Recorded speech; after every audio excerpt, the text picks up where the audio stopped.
चलिए शुरू करते हैं। कहानी कहने की कला में एक ऐसा राज छिपा है जो सिर्फ मनोरंजन नहीं करता बल्कि जाने भी बचाता है। आज हम उन पुरानी कहानियों की दुनिया में चलेंगे जो हमारी आज की दुनिया को रोशन करती हैं। यही तो कहानी है अरेबियन नाइट्स की, शहजादी शहरजाद की, जिसने अपनी जान बचाने के लिए और एक जालिम राजा के खौफ को ख़त्म करने के लिए अपनी कहानियों की ताकत का इस्तेमाल किया। हर रात एक नई कहानी जो सुबह होने से ठीक पहले सबसे दिलचस्प मोड़ पर आकर रुक जाती थी। ये सवाल सिर्फ एक कहानी का आगाज नहीं है, ये कहानी सुनाने की ताकत पर एक बहुत गहरा सवाल है। ये हमें सोचने पर मजबूर कर देता है कि आखिर ये किस्से कहानियाँ समाज को बनाते कैसे हैं, हमें सिखाते कैसे हैं और कैसे सबसे अंधेरे वक्त में भी उम्मीद की एक किरण जगा सकते हैं। तो इस कहानी की शुरुआत होती है एक राजा के साथ हुए धोखे से।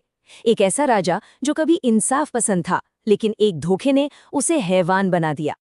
इस जुल्म ने ना पूरे राज्य में एक डर का माहौल बना दिया था। हर घर में मायूसी थी। लेकिन तभी वजीर की बेटी शहरजाद ने इस सिलसिले को तोड़ने का फैसला किया, भले ही इसकी कीमत अपनी जान देकर चुकानी पड़ती। अब शहरजाद की कहानी सिर्फ कोई मनगढ़ंत किस्सा नहीं है, ये एक बहुत पुरानी और असल परंपरा की निशानी है। चलिए उसी परंपरा के बारे में जानते हैं। हकावाती ये सिर्फ कहानी सुनाने वाला नहीं था, वो एक कलाकार था, समाज पर अपनी राय रखता था और अपने लोगों की यादों को संजोकर रखता था। लोगों के दिल में जो भी होता था, गुस्सा, खुशी, दुख, वो उसे अपनी कहानियों से आवाज देता था। तो यहाँ हम देख सकते हैं कि हकाबाती का काम सिर्फ कहानी सुनाना नहीं था। नहीं, ये तो एक पूरा परफॉर्मेंस था जिसे बड़ी बारीकी से तैयार किया जाता था। हर चीज, कहानी के प्लॉट से लेकर आखिर में मिलने वाली सीख तक, सब कुछ दर्शकों को बांधने और उन्हें कोई नैतिक सबक सिखाने के लिए ही बनाया गया था। तो सोचिए, उस जमाने में कहानीकार समाज में कितनी ताकतवर शख्सियत रहा होगा। यहाँ तक कि राजा भी अपनी बात लोगों तक पहुँचाने के लिए उन पर निर्भर थे।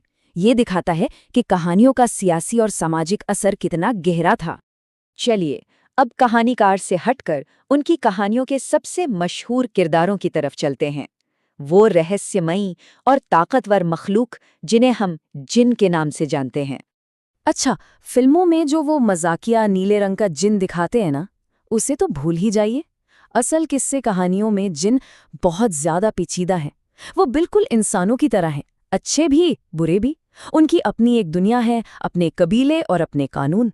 तो इससे ये तो साफ है कि जिन सिर्फ इच्छाएं पूरी करने वाले नहीं हैं, वो एक पूरी अलौकिक प्रजाति हैं जिनकी अपनी मान्यताएं, अपना समाज और अपनी ताकतें हैं। वो अपना रूप बदल सकते हैं, अच्छे या बुरे हो सकते हैं, और ऐसा माना जाता है कि वो खुदा के नाम से डरते हैं। लेकिन ये कहानियां सिर्फ रोमांच और जिन्नों के बारे में नहीं थीं। नहीं, इनके अंदर एक बहुत गहरा रूहानी मकसद छिपा हुआ था, एक ऐसी तलाश जो सिर्फ मनोरंजन से कहीं ज्यादा थी। ये सब कुछ घूमता है नूर के कॉन्सेप्ट के इर्द गिर्द।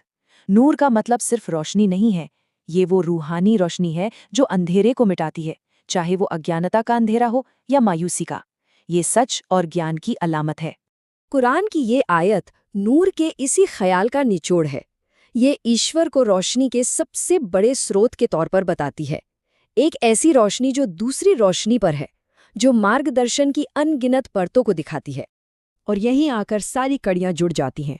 अगर हम इस आयत को एक मिसाल की तरह देखें तो शहजाद की कहानियां उस चिराग की तरह हैं।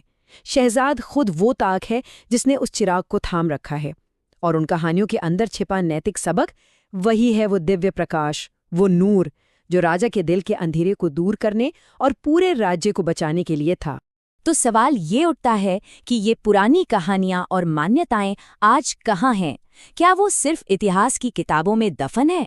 जी नहीं, बिल्कुल नहीं। वो आज भी जिंदा हैं और हमारी दुनिया को शक्ल दे रही हैं। हकावती की कला का एक तरह से पुनर्जन्म हो रहा है। आज के लेखक, कलाकार और थिएटर ग्रुप इस पुरानी कला को फिर से जिंदा कर रहे हैं और ये साबित कर रहे हैं कि एक अच्छी कहानी की ताकत वक्त से परे होती है। ये परंपरा आज भी लोगों को अपनी तरफ खींच रही है। और सिर्फ कला ही नहीं, इन कहानियों के अलौकिक पहलू भी आज तक कायम है। प्यू रिसर्च सेंटर के ये आंकड़े देखिए। इनके मुताबिक जिन में विश्वास आज भी मुस्लिम दुनिया के कई हिस्सों में बहुत आम है। हाँ, ये अलग अलग इलाकों में कम ज्यादा जरूर है, पर ये दिखाता है कि ये मान्यताएं आज भी लोगों की जिंदगियों का हिस्सा है। और ये सब हमें इस आखिरी सवाल पर ले आता है। सोचिए, शहरज़ाद ने अपने राज्य को बचाने के लिए कहानियों का इस्तेमाल किया। उसकी हर कहानी रोशनी और ज्ञान का एक जरिया थी। तो ये सोचने वाली बात है, आज हम कौन सी कहानियां कह रहे हैं? हमारी कहानियां किस तरह की रोशनी या अंधेरा फैला रही हैं? ये एक ऐसा सवाल है जो इन हजारों साल पुरानी कहानियों को आज भी हमारे लिए बेहद